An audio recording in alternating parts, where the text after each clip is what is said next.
বন্ধুরা, আজকে আমি আঁকবো বাচ্চাদের জন্য সহজভাবে মুরগি। আগে আমি উপরে মাথাটা দিয়ে গোল করে নিচটা টেনে নিলাম, তা উপর দিক দিয়েই একটা দাগ টেনে নিলাম আর নিচ দিয়ে ওটা জয়েন করে দিলাম। উপরে ঝুঁটি, চোখ, ঠোঁট, ঝুলপি সব এঁকে নিলাম। মাঝের পালকটা এঁকে নিলাম এবং পিছনে আমি ওর লেজগুলো এঁকে নিচ্ছি। নিচে পা এঁকে নিলাম। হলো তো খুব সহজভাবে।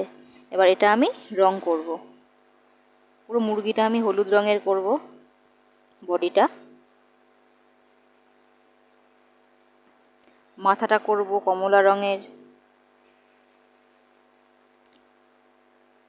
ঝুঁটিটা করব লাল রঙের, যে ঝুলপিটাও লাল রঙের করলাম। মাঝের ওটাও পাখনাটাও কমলা রঙের করলাম, আর লেজগুলো আমি বিভিন্ন রঙের করব। ভিডিওটি ভালো লাগলে লাইক আর সাবস্ক্রাইব করে দিও। ধন্যবাদ।